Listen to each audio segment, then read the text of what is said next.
pandemic year where we've obviously not been able to travel and have had to do an awful lot of communicating virtually. I was also going to say I was so happy to see so many of our team members here, but thank you, Jim, for joining us. And to say that at any time you have questions and don't want to wait till my presentation is over, feel free to barge right in and interrupt me. So what I thought I would do, expecting that some of our folks might not be all that familiar with our project and how it got started, some of the history and how it works and so forth. I thought I'd take a little different approach and take you on a photo journey. Cool. Photo journey to a little community called Aldea Casaca. And in doing so, hoping that maybe we might get one or two of you to kind of catch the bug. And I'm not referring to the coronavirus. I'm talking about the water, clean water bug. Maybe get a little bit more directly involved in our Living Waters Guatemala partnership. So I've titled my program, let me start sharing my screen here. See if this is going to work like it's supposed to. Yay. There we go. Can you still hear me and see the first slide? Yes. We certainly can, sir. Oh, good. Yes, Claudia's a pretty good tutor. Anyway, I've titled my program Living Waters Guatemala Partnership, A Photo Journey, Lessons Learned. But first, I think I'd like to go back and give you a little bit of how all of this began. And to do so, we've got to go back to the summer of 2005. That summer, Skip and Lucy had only been in town a little over a year. Skip was our new pastor at First Presbyterian. And I give him a lot of the credit for the vision that eventually developed into our Living Waters Guatemala partnership. Skip was attracted to our church partially because of our great history of commitment to mission. But at least in our recent history, most of our mission at First Presbyterian Church was focused in the local community.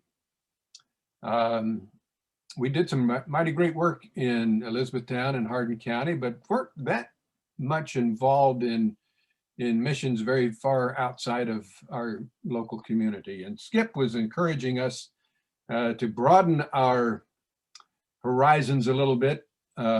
Think about possibly getting involved in international missions. So I give Skip a lot of credit for the beginnings of the Living Waters Guatemala Partnership, but I also give credit to Dr. Debbie Borden, which some of you probably don't know. And Debbie Borden was the incoming president at our Elizabethtown Rotary Club in the summer of 2005. And she was very ambitious, brought to the club a long list of accomplishments that she wanted to do during her year as president, and included in that list was an international water project. So she formed a committee. A lot of the members of that committee were members of our church. And it became evident pretty early on that an international water project was no small task. This was going to be a big deal. And we figured that it probably would be too big for either one of our organizations, either the Rotary Club or the church, to try to handle on their own. And so we joined hands and became partners in this project. And that partnership has lasted to today and continues to work very well. Skip's connection to Living Waters for the World is through a fellow by the name of Will Howie. Skip and Will were classmates at seminary. And Will is the founder of Living Waters for the World, and we explored that organization to maybe help us and teach us how to do an international water project. And so it was through Skip's connection that we got connected with our partner, Living Waters for the World. I'm going to let you take a view of what some of the sites are outside the plane window when we fly into Guatemala. And just share with you that we developed a team of about 6 of us that initially took advantage of Living Waters for the World training, which is done in Mississippi at a Presbyterian camp called Camp Hopewell. It's called Clean Water U. And it took a couple of years for us to get from that summer of 2005 until we actually got 6 of us to go to Clean Water U. And that, as I said, takes place in Mississippi, just outside of Oxford. This is a picture of the water building at Clean Water U, where the 103 members of our team, the 103s are the ones who know how the system is assembled, knows how it works. They learn how to teach our operating partners how to operate and maintain the system, and to ensure that it is producing, in fact, clean, safe drinking water. There are actually 3 roles that our team members play. One, they play at least one of those roles on the team, and the 103s they're the experts in the system itself and how to get it installed and teach our operators all they need to know about it. But I'll talk a little bit more about the other roles a little bit later. But wanted to share this picture with you too. This is actually another class of Clean Water U a year later. And I bring this picture up because shortly after our very first installation in Guatemala, we had friends from Guatemala coming to Clean Water U, including William Matias, the fellow up front in that picture, who was one of our original operating partners in a community called San Rafael Petzel. We're not going to have time to talk about San Rafael Petzel, but William was one of our very first operating partners. But I also wanted to mention the young lady in the center in the white sweater, and that's Claudia. Claudia Caballeros. We met for the first time at Clean Water U. She was the new hiree for the staff in Guatemala and was the first in-country coordinator that we had the opportunity to work with. And so here's the very first team that traveled to Guatemala. It was at Clean Water U that first April of 2007, where we heard about the work in Guatemala. It was basically virgin territory for Living Waters for the World. Just only a few systems had been installed. Really, at that point, there wasn't any in-country staff. We had a coordinator, a lady by the name of Katie Bedunna, who was helping teams that wanted to go to Guatemala to get connected with someone there. And when we shared with Katie that we were ambitious, we wanted to do 2 installations on our first trip, and she got real nervous about that. They all look younger. And oh, is that Jan? Are you joining us, Jan? I'm sorry, you heard me say that. Well, do I need to start over again? No. You didn't hear me. I just said how young you all look. Yeah, well, this was in February of 2008. Okay. Well, So we were younger. I'm Yeah. muting myself. I meant to be muted. I'm sorry. No problem. Well, yeah, we all I look a have lot question younger. that who is next to Skip? I know Well, all of I'm you, going to but tell you all about these folks. okay. You recognize, I think, Bob Beatty. And next to Bob Beatty is Bill Ball. Bill was one of our first team members and made several trips to Guatemala with us. And then going around the table is Skip. Next to Skip, of course, is Dr. Bill Hanley and myself. But Katie really felt like we needed somebody to go with us on this first installation that had a little bit more experience. And so the fellow to the far right is a fellow by the name of Ralph Young. Many of you know Ralph. Ralph lives in Paducah, Kentucky, and had been involved with Living Waters for the World from its earliest beginnings. And it turns out that Katie's insistence that we bring somebody experienced along turned out to be a pretty good idea after all. Katie was also instrumental in getting us our first connection with someone in Guatemala. And so I want to introduce you to the Carlos Diaz family. Carlos Diaz, the connection is a little foggy in my mind, but it's kind of interesting. I understand that somehow Katie Beduna knew Carlos's mother, who strongly recommended that Carlos get involved with this Living Waters for the World program. And I think he reluctantly said, well, okay, maybe. And make a long story short, because he could speak English and communicate in English, our first contact in Guatemala was Carlos Diaz. I'll never forget, we did a lot of communicating by email, written communication before our first trip. But he shared with me that at our very first meeting on the roadside, as we were entering the city of Huehuetenango on our first trip, he was so nervous. And the reason he was so nervous to meet us was because he was afraid that even though we had communicated very effectively in English, written communications by email, that he was afraid he would have trouble understanding our Southern accent. And the reason for that was because he has a brother who lives in Alabama and he can't even understand his English. But he was so relieved that most of us don't have a Southern drawl, and we were able to communicate very effectively. This family has been a very special family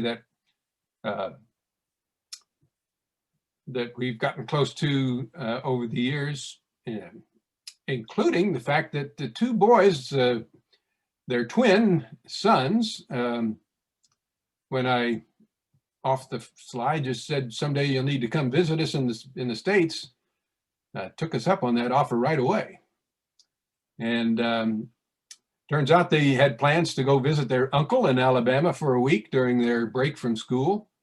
Their break from school happens to be over the holidays, November and December, early January, as opposed to our breaks in the summertime.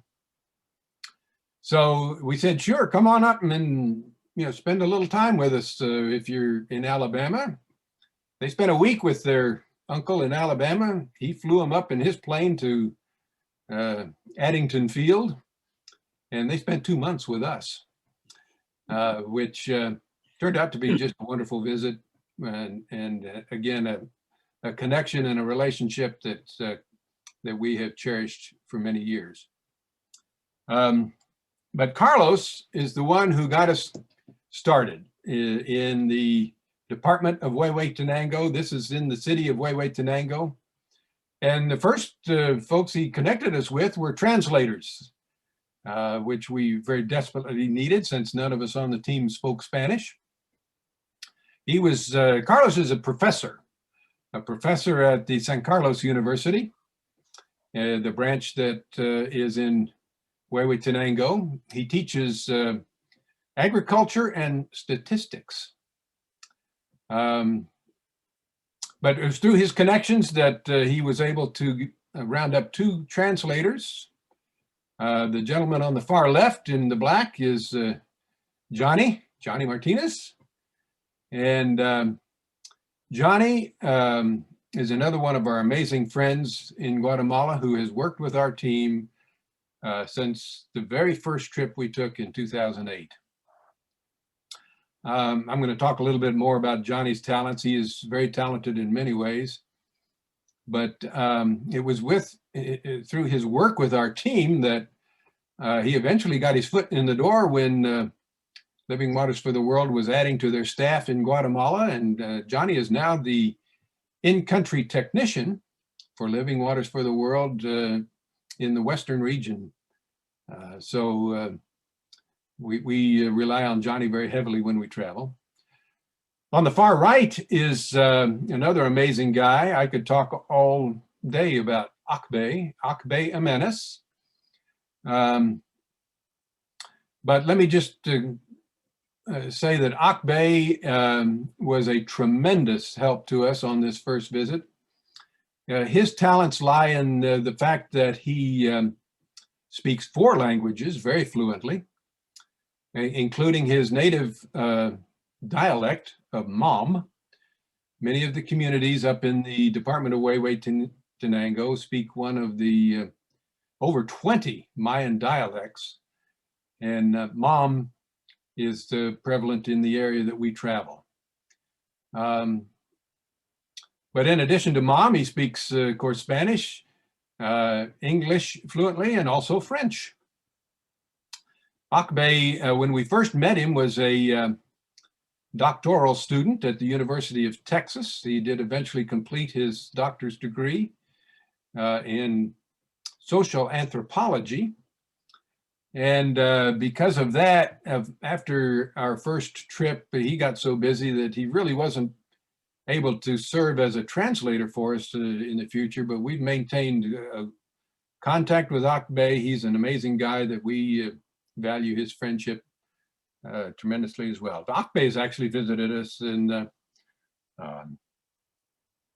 Elizabethtown as well. Well, I mentioned that Carlos was the one who made the original connections for us, and we are now in the community of Aldea Casaca, San Ildefonso, Ixtahuacan. This is about an hour's drive out of the city of Huehuetenango, where we were staying. And it was through a sociology assignment at the University of San Carlos that we were connected with the community of Aldea Casaca. You'll notice the young lady with the pen and pencil in the blue shirt. She is actually a student at the university, and in her sociology class, they were instructed to go out into the field and site survey communities that were in need of clean water. And she did that, and that's how we wound up in Aldea Casaca. This is our very first meeting with the community leaders in Aldea Casaca. It's a community of about 26 families. And like I say, it's a good hour's drive from Huehuetenango up in the mountains. Here again is where Akbe, and you can see these shoes there in the left side of the picture, came in so handy because these folks speak Mom. Spanish is actually their second language. Some of them speak it well, some of them not so well. But because Akbe was able to take our English and translate it directly to Mom, we were able to communicate, I think, a lot more effectively than we would have otherwise. There you can see Akbe in his his very relaxed pose, and Johnny in the yellow shirt. And on the left side, you see a picture of some of the other community members who were kind of just observing and wondering what in the world are these folks from the USA doing down here anyway. And you know, it's obvious that they had some reservations and maybe a little suspicion about what was going on. But You'll notice the fellow that's looking directly at the camera, that's a fellow by the name of Sebastian Garcia. You're going to hear a little bit more about him later. But one of the things we learned early on, and he's looking a little askance because you got to be a little careful when you're taking pictures in Guatemala. Some of the folks don't like their picture taken. And so we have to be careful and in some cases be sure to ask permission. But I want to go back to this picture and talk about the fellow on the right in the blue cap. Our partner that we were exploring the possibility of installing a system for was not a church. Our partner there was actually the community association. The community association is not a governmental agency, but the best I can relate to it is that it's probably like our Chamber of Commerce. They are responsible for the commercial development of the community, the sustainability of the community. And the fellow on the right, and I don't know his name, but he had some questions for us. He realized that we were coming from a church, that we were Christians, and he was very inquisitive about what our real intent was for being there.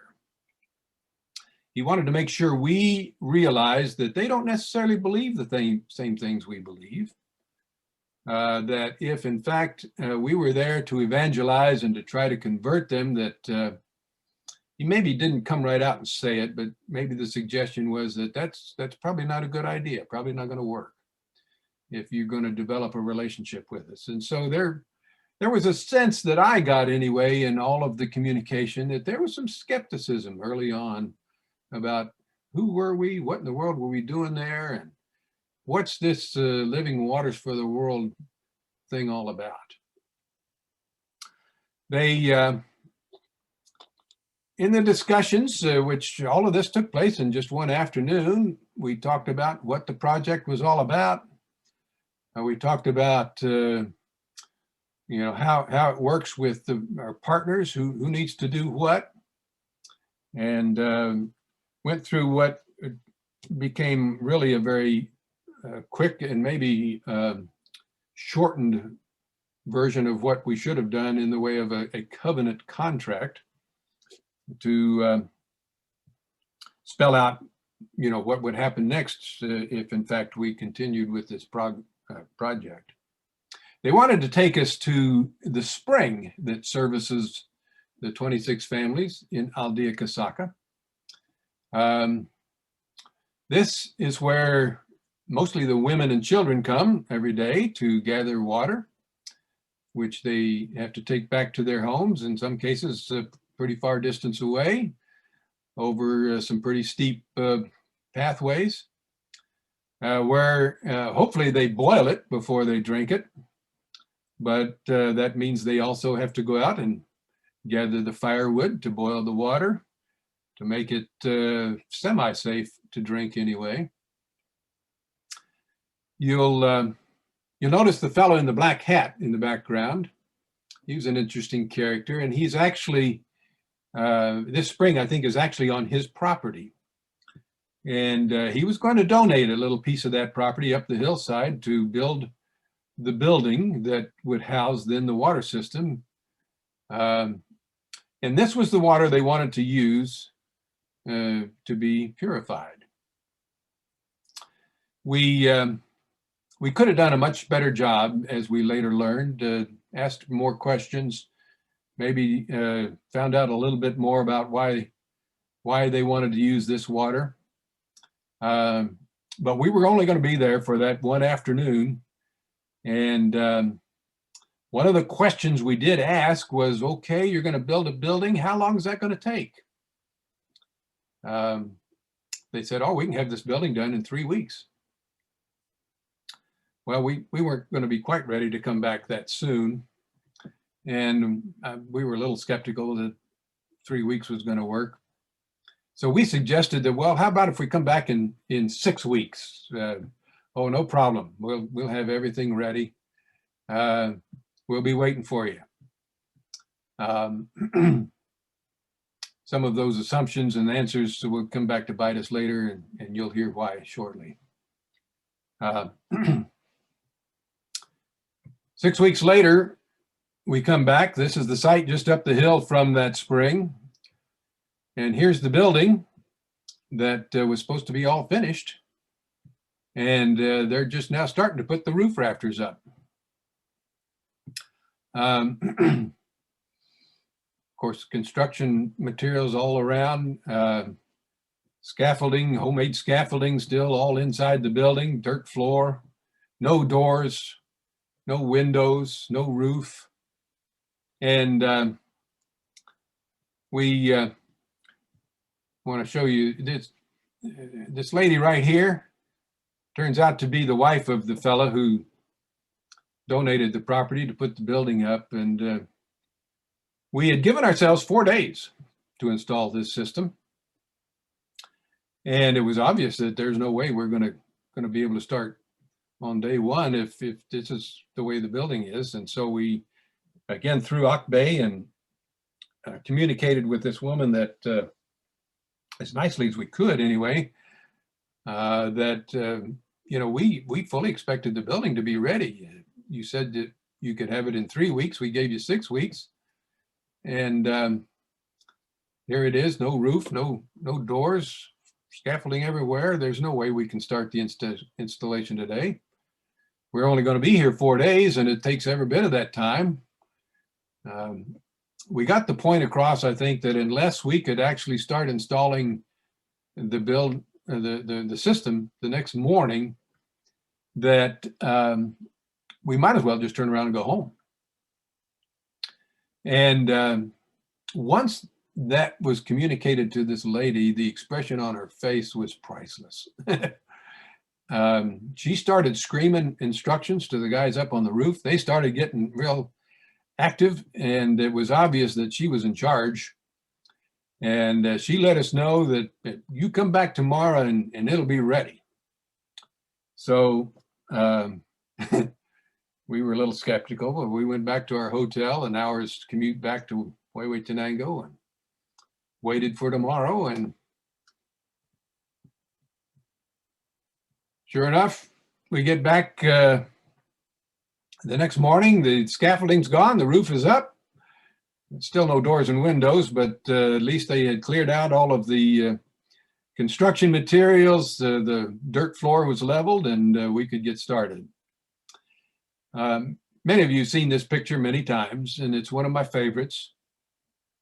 And that's because I think it does such a good job in telling the story about how this project actually works. We learn in Clean Water U that it is truly a partnership, and a partnership of equal partners, and that we do not do mission to our friends in Guatemala. We do not do mission for our friends in Guatemala. It's an equal partnership. We do mission with our partners. And it's important for them to be very hands-on in the installation of the system. And so we learn what they refer to at Clean Water U as the Bubba pose. And that's named for one of the 103 instructors, Bubba Martin. And basically the Bubba pose is where you just sit back and cross your arms and make sure that you keep your hands off while the system is going together.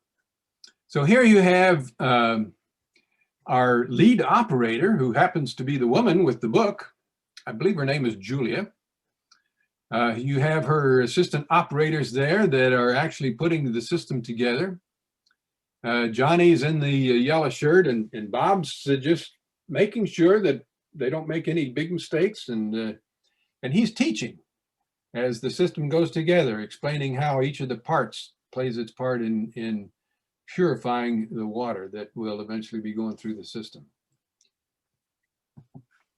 And again, they're getting the system mounted on the board. Again, they're doing the assembly. Johnny is there to translate, but they're doing the work. We are there to teach and to just oversee that everything goes together properly. You know, we don't have power tools, at least not on this installation. We've managed to improve that situation in future installations. Here, this fella is using a hammer and a piece of rebar to drill a hole, which will eventually allow the PVC pipe connection to the tank that's Rotoplas tank. Now, we talked about the different roles of team members, and another critical role on the team and component of the project is the teaching of health and hygiene. And you'll see Dr. Bill here with his students. Many times the health and hygiene teachers, and what we do is we teach the teachers who will then teach the community. And the important thing that they need to learn is why it's important to drink clean water, what to use the clean water for, what not to use the clean water for, since it is a scarce commodity, and how are the best ways to share that information throughout the community to all the people that will receive the clean water so they can keep from contaminating it. And again, you see Akbe in the black shirt doing a wonderful job of translating directly to mom, which these women expressed great appreciation for, not having to try to hear the translation into Spanish. And it's interesting because we learned that in mom, there isn't a word for germ. Why would you need a word for something you can't see and have no concept of? And so it was interesting to try to get that concept over to what are germs and why is it that water that looks like it's perfectly clean may not be safe to drink. And so you see, Dr. Bill has his microscope that he would bring to the 102 trainings, and it was fascinating to watch the women look through that microscope and see germs for the first time. And here's the class again. Skip was assisting in that health and hygiene training, where they're actually on the front porch of Julia's house, where chickens were running in and out of the front door. We found the women to be very attentive during that training. And this is another one of my favorite pictures that I wanted to share with you. You know, our team members bring different skill sets, different talents to the team. And one of the things that Skip brings to our team is the ability to connect. Through barriers of language, culture. This young fella obviously doesn't speak English. Spanish is probably his second language. He speaks mom. Skip doesn't speak mom. He speaks a little Spanish, but not a whole lot. And he's basically sharing with this boy how the system works through pictures. And one of the things that I really appreciate about Skip and what he brings to the table in our projects is that ability to connect and build relationships, which are so important to the sustainability of these projects. And again, this is one of my favorite pictures because it's the children that we do this for primarily. They're the ones that are the most vulnerable. They're the ones who succumb the most to the diseases that are found in the drinking water. The infant mortality rate in Guatemala is one of the highest in the world. And we hear that that pretty much 1 in 5 youngsters, especially in the indigenous communities, 1 in 5 never see their 5th birthday.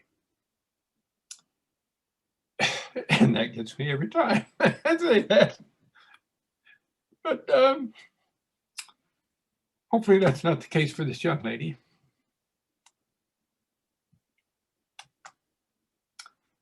Here we are on the last day of installation. Many of you have heard of Murphy's Law. If something can go wrong, it will. I recognize those shoes. The white shoes are Bob Beatty's and the black ones are Johnny's. We are still way behind schedule. It's our last day. The water celebration happens tomorrow, and we still have a long way to go.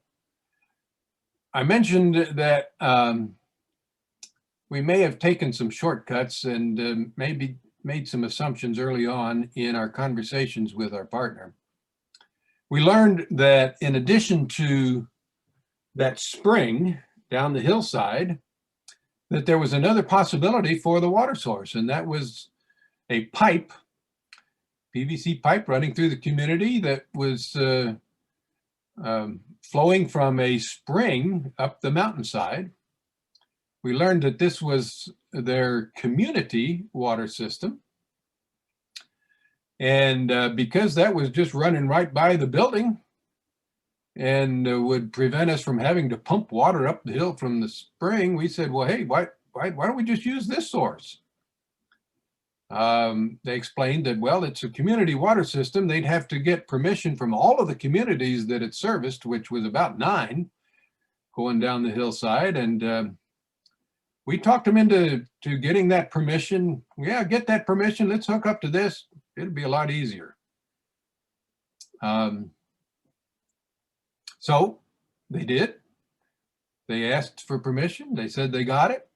And we said, okay, we're going to hook to this pipe. Well, the problem is our system uses a 1-inch pipe. And that pipe coming down the hill is a 3/4 inch. And there's no adapter in the system to take a 3/4 inch pipe and adapt it into a 1-inch pipe. So what do? The closest plumbing store is at least an hour away, and we're up against a crunch time-wise. And this is why I appreciate Johnny so much, because he always has an answer for our Murphy's Law moments. He says, I can fix that. And he takes some of the, you notice the corn husks there, he takes some of the corn husks and some twigs and a little wood, and he builds a fire, sets that 3/4 inch pipe over the fire, and it expands a good, well, more than 1/4 inch, which he quickly slips over that 1-inch pipe, lets it cool, and it contracts back and completes a watertight seal. So thank goodness Johnny saved the day on that one. So here we are. This is the next morning. It's celebration day. This is our last day on site before we have to go back home. But the system's not done yet. We still haven't hooked up the water, the bottle filling station, the bottle cleaning station. The Rotoplast tank is not hooked up yet. The drain hose is not hooked up yet. We still have a lot of work to do, and folks are beginning to gather for the big celebration. So we're scurrying at the last minute. Here they are gathering, the whole community, all 26 families, and we finally at least have the basic connections made, and we're turning the system on for the very first time, hoping that there's no leaks. And you certainly don't prefer to do that in front of an audience. You like to have that all finished before the celebration. But fortunately, everything worked fine. We didn't have any leaks to repair. And we're getting ready to run the system for the very first time, right there in front of everybody. Well, they're not going to wait for the celebration. They're not going to wait for us to finish the system. The celebration, and I've said this many times, this is the most unique, unusual water celebration in all 12 plus years of us doing installations in 28 communities. And they kick it off with these fireworks. Here's this guy shooting fireworks off straight from his hand. These are rockets that fly up in the air and then explode. They bring in the marimba band. The music is playing. Folks are dancing. They bring in the Mayan priest to do a dedication of the system, and this was a most interesting thing to observe. The priest goes to each of the corners inside the building. He lights a candle, says some prayers, and then he went out and he built a fire, little fire, and he roasted a turkey egg. And at some point that turkey egg disappears. We're not sure exactly what happened, but we understand, whereas the Mayan priests probably didn't have a ceremony specifically designed for dedicating water purification systems, that this was a dedication and a celebration that is similar to what they do for the birth of a new baby. And so we found that very fascinating and again, a most unique part of the water celebration. Well, here's Bob sweating up the last of the connections to the tank as the celebration is going on. And boy, is this a feast. It was obvious that the women in the community had been planning and preparing food all week long. I'm sure every single member of every family showed up that day. We had some fabulous things to eat. So that's a big kettle of turkey soup. And they had what we called Mayan hamburgers. I think they were called chichitos. We had tamales, they had soda pop. And one fella brought his big 5-gallon jury can with his home brewed Mayan whiskey. And that proved to be a very interesting part of the celebration. Here we are feasting on some very delicious, authentic Guatemalan cuisine. Actually, this is kind of where our ideas for the Taste of Guatemala fundraiser got started, because we certainly enjoy the meals that are prepared for us there. I'm going to give you a little video that gives you an idea of just how festive this celebration was. Whoops, that wasn't supposed to happen. How do I go back here? Click to the wrong arrow. There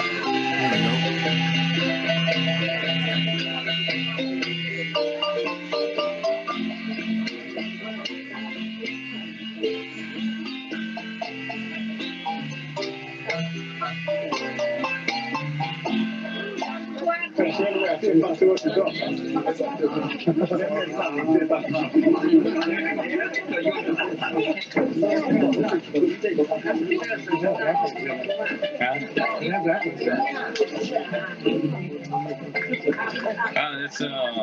That's sugar cane? No, it's the other side of the coconut. The same size, yes. It's the same thing. What is it? Coconut. The coconut.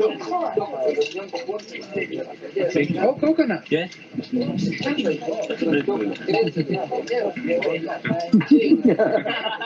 Medium. So that was Johnny explaining to Skip what all was in his drink there, the home brew. But that hopefully, could you hear the music and everything? Yes. Good. That gives you a little idea of how festive this celebration was. We left the celebration long before it was over. We had to get back to our hotel before dark, but we awarded certificates to all of our teachers, the 102 health and hygiene teachers. We awarded certificates to our system operators, and that was all. We learned how much those just pieces of paper meant to those folks. It was tremendous. But as the celebration continued, and the dancing and the music, we bid our friends farewell and let them know that we would see them next year. Because one of the things we commit to, and one of the reasons that the model that Living Waters for the World teaches for sustainability is that we don't just come once, install a system, and we're gone for good. We commit to go back every year, at least for 3 years. And in that return visit, those return visits, we assist with any additional training they might need, any help with maintenance on the system that they weren't able to do for themselves, and just support them any way we can and encourage them in sharing the gift of clean water. So we left them and really had no way to stay in touch with them. There's no internet in Aldea Casaca. Some of the folks, of course, have cell phones, but we don't speak Mom or Spanish for the most part. And so we really had no contact with them until we returned a year later. And that's when we really,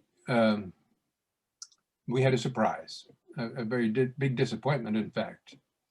And we learned that when we left that day, that the water system had never been turned on. The reason for that, we learned later from this fella here. You remember we mentioned Sebastian Garcia. When we returned to Aldea, because we couldn't find anybody. We couldn't find our operators. We couldn't find the teachers. But we did find Sebastian Garcia, who shared with us that, well, turns out that one of the communities on this community water system got a little jealous and decided that that permission that they had given, whether they actually gave it or not, was going to be withdrawn. And they actually cut the water line to the system, so they had no source of water. So there was never any clean water shared in Aldea Casaca that whole year. Well, what are we going to do about that?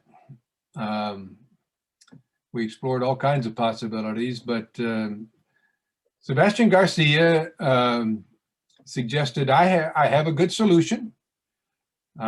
He actually lived in another community called Caseria Tuilo, which was another mile, I should say another hour's drive away from Aldea Casaca, but the community association actually served both communities. And he says, I have a building where we can install a system. I have 3 different sources of water, which I control. I don't have to ask anybody's permission to use that water. You can install the system in my home, in this building, and I have my family, and by the way, he had 9 kids in his family. These were only 5 of his 9 children. We'll operate the system and share the gift of clean water in Caseria Tuilo. Well, we had some reservations about that, because one of the things you learn at Clean Water U is you really don't want to be installing a system on private property. It's not a good idea for many reasons. But when it came right down to it, we just didn't have any other options. And so we agreed. The system was installed at the home of Sebastian Garcia and his daughter. We trained not one of these, an older daughter, which is not in this picture, Maria. was trained as our operator. She operated the system until she got married. And then the two boys were operators for several years. And finally, of course, they grew up, left home, and Sebastian ran out of kids to operate the system. But it did operate for about 6 or 7 years after we moved it. Sebastian himself is a very entrepreneurial and a busy fella. He was not able to take time to operate the system, and it basically just stopped operating for a while. And we came to the conclusion, and he agreed that you know, his time as our partner was over. So that was one of the systems that eventually became defunct. The materials from that system were donated to another partner to be used as parts. And our team never got back to either Aldea Casaca or Caceria Tuilo since that day.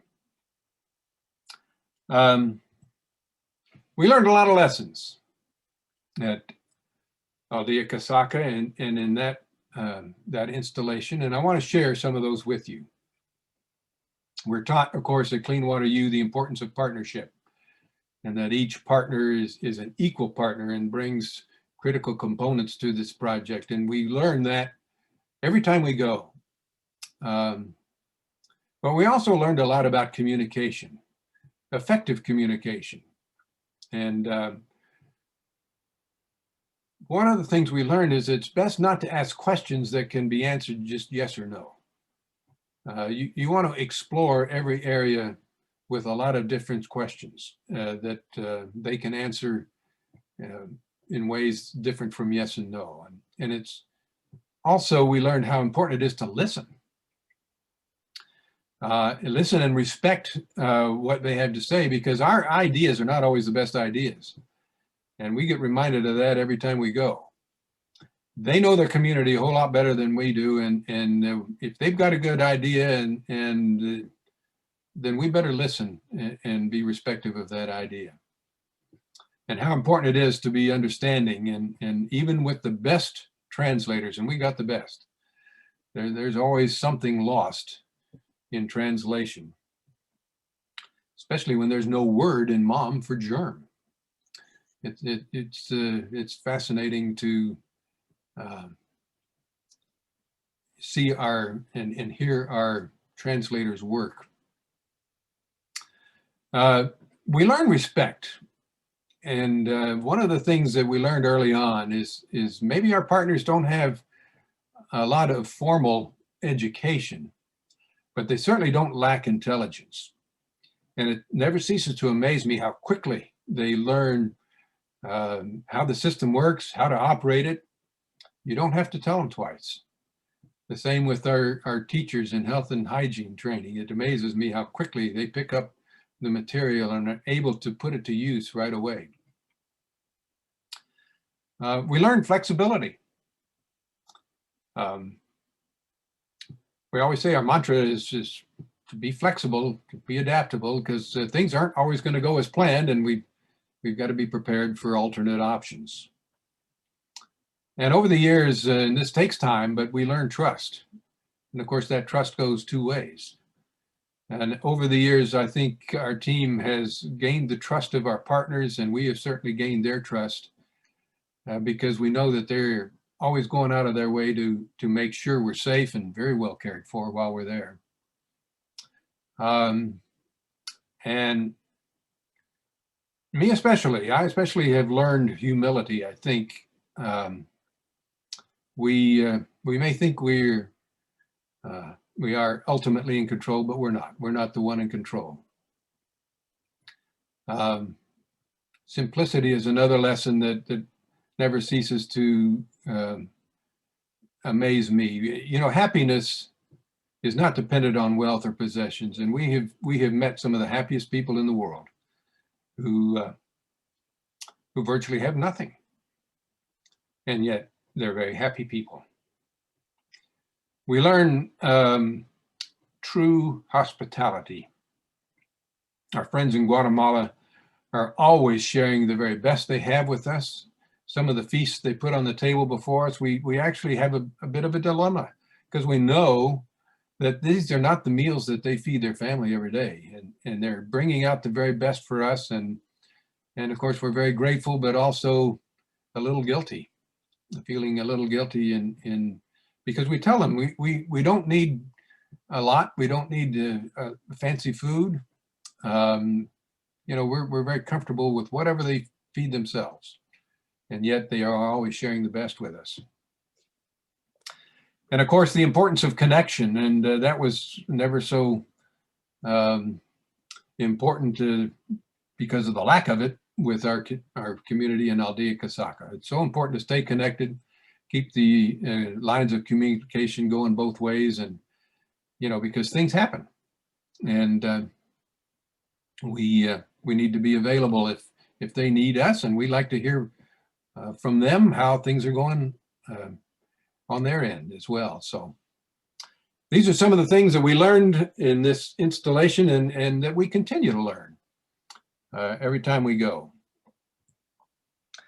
I've got a lot more pictures, and I don't know how much more you want to see. But let me run through a couple of them very quickly. Our partners, our translators, are also our referrers. And in this case, we're at Johnny's church in Huehuetenango. That's his brother, William, on the far left in the white shirt. Next to him is their dad, Alberto. And this is the second year that we traveled to Guatemala in our installation at their church in Huehuetenango. Never hurts to have friends in high places. And through our good team member, Peter Denton, and his brother, Carlos, who lives in Costa Rica, Carlos managed to get us an invitation to visit the president of Guatemala, Mr. Colon, who's in the middle, and had the opportunity to shake hands with the president of Guatemala. I've never shaken the president's hand of the USA, but I've shaken Guatemala's president's hand. I'll put this slide in because of more connections that we have with Guatemala. Some of you will recognize the lady in the red sweater. That's Noris Figueroa. Sitting across from her is her sister, Mayra. Jim knows the story. Most of you know the story of Noris. I think I've shared that with you several times, so I won't take time to go into that. But we first met Noris at E-Town High School in the mid-60s. She was in Jim Bernard's high school graduating class their senior year as the foreign exchange student from Guatemala. Oh, celebrations. They love celebrations. I've celebrated several birthdays there, and there's always lots of cake to eat. Brought this picture out because I wanted you to meet some of the other Guatemalan in-country coordinators that we worked with. Right in the middle there is Claudia. And standing next to me is Miriam Mazariegos. I butcher her name every time. But both Claudia and Miriam worked with our team for many years. That's Myra, Noris's sister, in the green shirt. And she has traveled with us several times to serve as translator. This is actually at our hotel in Huehuetenango that we go back to each time we can, because they do such a wonderful job of taking good care of us there at a very inexpensive rate. Oh, and we've had the pleasure of sharing in actually 3 weddings in Guatemala. This is Claudia's wedding. Last year in January, we were invited to Pablo's wedding with his new bride, Carmi. On the left is Luis. Luis is our very faithful and competent driver who very safely gets us around in Guatemala. And there's Rabenia's wedding. And we were couple of us anyway, invited to and had the pleasure of seeing her and Moises get married a little over 2 years ago. One of the advantages of having a tour director as your van driver is you get to see some pretty amazing sights off the beaten path as we travel through Guatemala. This is again Luis with his family, his wife Helen, and their beautiful daughter. And I forget exactly where this is, but it's an amazing church. Maybe Rebeni, where is this actually? Can you share that with us? Yeah, that's in Totonicapan in San Andres Xecul. It's one of the most famous Catholic churches because of the colorful. All the color now. Yeah, it was an amazing sight. Robert, Yes. I'm very, very sorry. I have another Zoom thing I have to do, so I am going to leave you, but I have enjoyed this very much. And I have a couple questions for you, but I'll ask them later, okay? Okay. I got Sorry I took Hello. you long. no, you're fine. You're fine. I know the problem. I was going on and on and on today in my class. So have a good evening, everyone. All righty. Bye, Cynthia. Good to see you. Bye-bye. Yeah. Cynthia, you didn't go on. You were perfect in the class.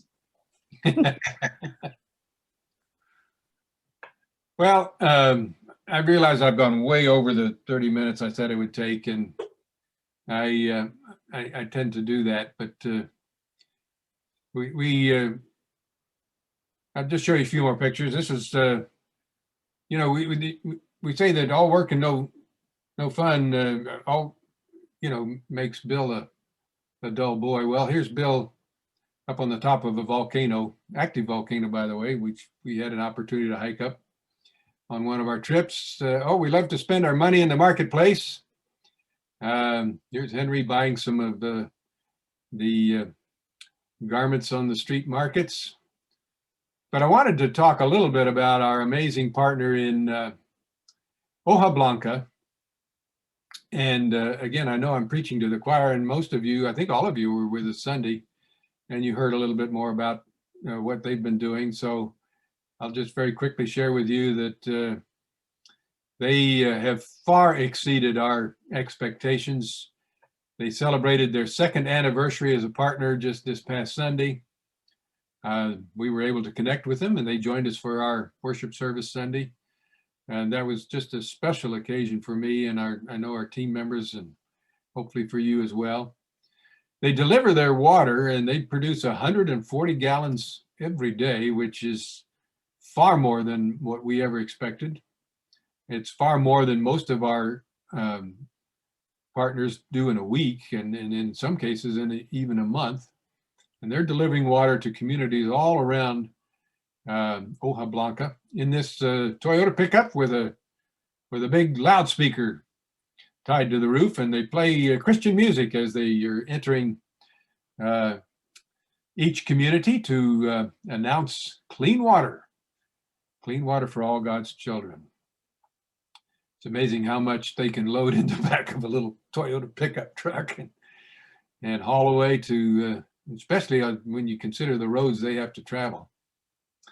They were also the ones who connected us with our last installation, which I shared with you in our report last year in the community of Canton El Boquerón. This is our partners showing us where they want to build the water building for their new system to be installed the next year. We visited them while the installation was going on in Hoja Blanca 2 years ago. And, you know, this, fortunately, when we returned to install their system, they had chosen a different site than to build the building there. They wanted it a little closer to the church up the hill, and that was a God thing, actually, because that's what that site looks like now. This was after the hurricanes came through last fall, Hurricane Eta and Iota, and just completely devastated that community and washed out a lot of the little stream that was running by that site, which turned into torrential river. Here's some more of the devastation of the pictures that they shared with us from, again, this is in El Boquerón. Mudslides everywhere, mud everywhere, floods. And this is where we really began to appreciate what all they were doing in Hoja Blanca to help alleviate some of the pain that was suffering in their neighboring community. And again, this community is about an hour's drive even through the mountains of Guatemala. So what are they doing with these excess funds that they have from the system?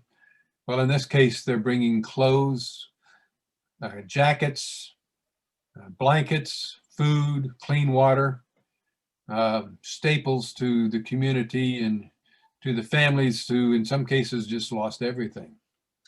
They shared a number of pictures with us of fitting the children with jackets and pants. And this, I love this picture.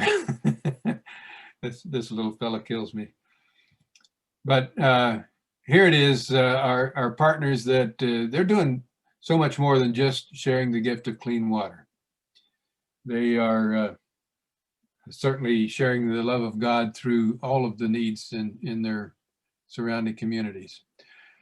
El Boquerón was not the only community hit hard by the storms this past fall. And this is a community in a beautiful valley, valley of the Casil River, which you see there. And this is the Presbyterian Church in Aldea Casil. You'll notice Rabenia is with us on this trip. And I want you to take note of the shoreline of the river there. This is a very shallow stream, really. It'd be difficult to call it a river. It's so clear you could see the fish in the bottom swimming around. And you'll see this building over here, the concrete block building, is the water building that they constructed to house the water system. You see the big rotoplas tank up on the roof. I show you this picture because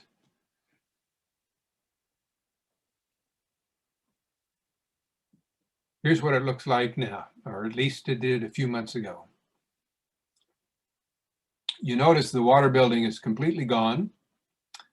The water is eroding the foundations of the church. When I first saw this picture, I thought it even took the whole front off the church, but they've actually been doing some remodeling, so at least the storm didn't create that problem. But fortunately, they were able to salvage most of the components of the system before the building was washed away, but they did lose a lot of their materials, some of their bottles and supplies. And so as soon as I saw this picture, I knew that we were in for some time of recovery before they were going to be able to get back in operation. And so we set up a fund. I suggested to the team that we ask for donations to send emergency relief to our partners in Guatemala that had been devastated so much by the storms. The response to that simple request that went out on our Facebook page and through emails and so forth just totally blew me away. Thanks to many of our members at the church and others, we raised over $17,000. And that money is now in Guatemala, and Rabenia is overseeing the use of those funds. We've set up a provision where our partners can request donations through a grant application, a very simple one that hopefully will be very easy to complete. And we hope to use that money to not only assist these two partners that were so devastated, but any of the other partners that were not only affected by the storms, but just need help to continue the sustainability of their project. And so some of those funds have already been expended, but we still have, I think, over $14,000 that are still available to help our partners.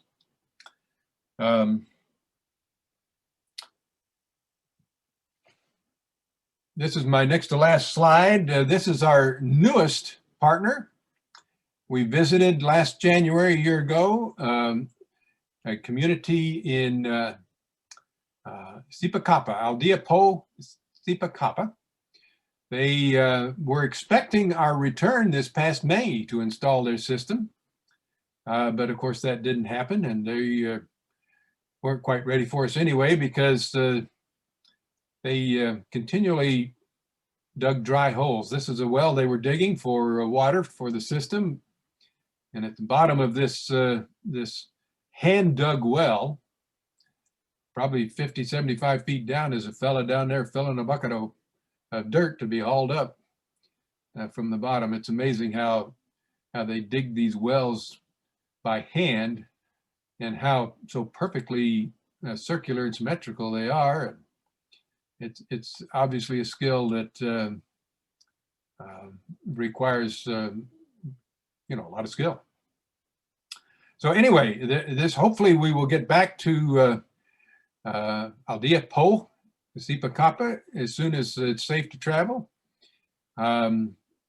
Since they gave up on digging a well, they have managed to acquire a spring up the mountainside, and they still have yet to get that water piped down to the community.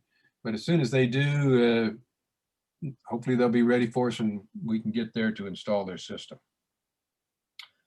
So I wanted to leave you with one last video. You know, God is doing some amazing things in Guatemala. And so I want to end my presentation with a highlight from the Clean Water Celebration 2 years ago in Hoja Blanca.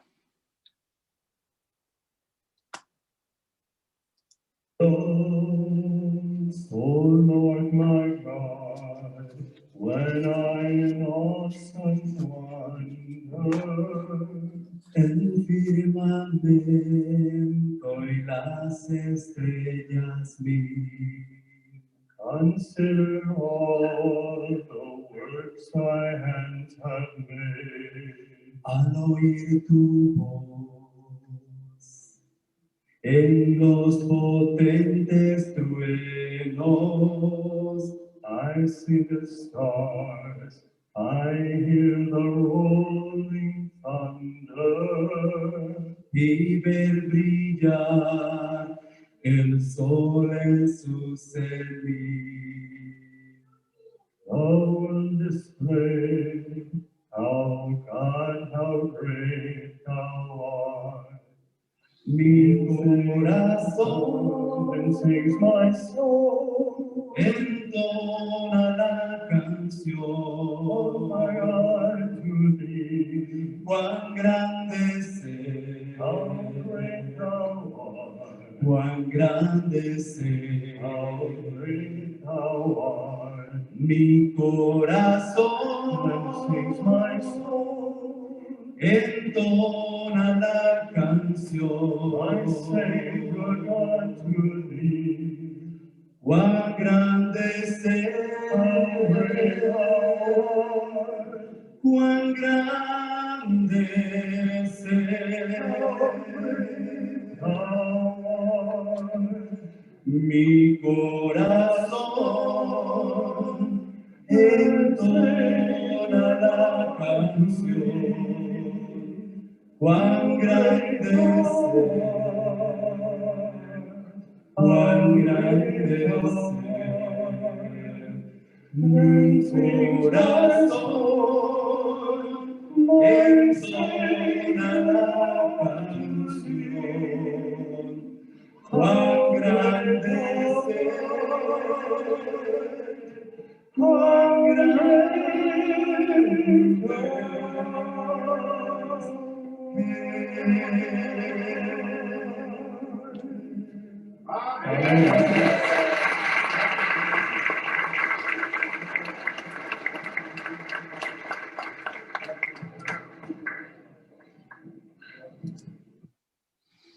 So there you have it. That was, of course, our Jim singing a duet with a fellow by the name of Manassas. And what is Manassas' last name? Rubenia, do you know? Alvarado. So I know I far exceeded my time allotted, and I apologize for that. It's very difficult for me to share what I want to share in a short period of time, but hopefully I didn't bore you, and we'll see if anybody has any questions they want to ask.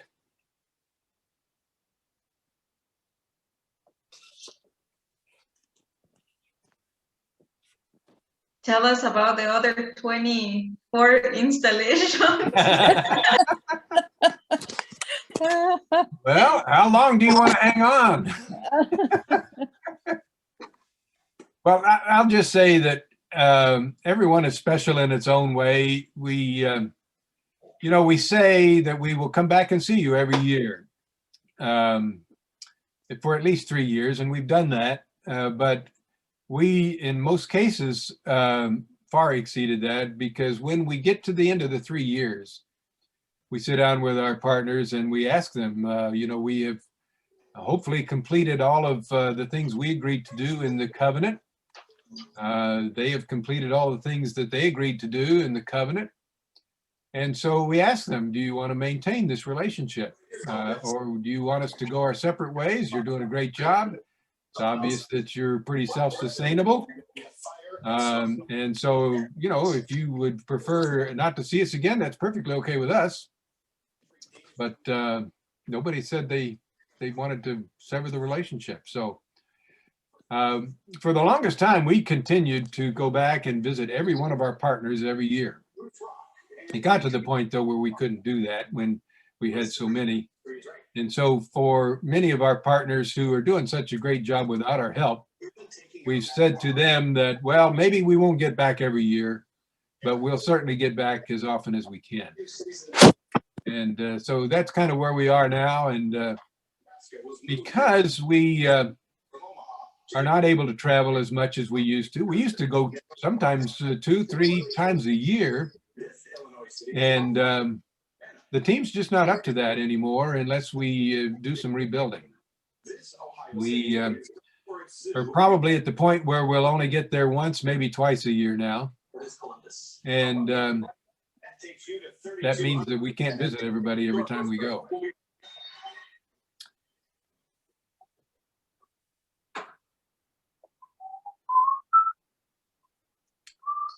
So talk it up amongst your friends. If you've got anybody that wants to learn more about what we do, maybe get a little more involved, we would certainly love to have them join us in any way they can. Me too.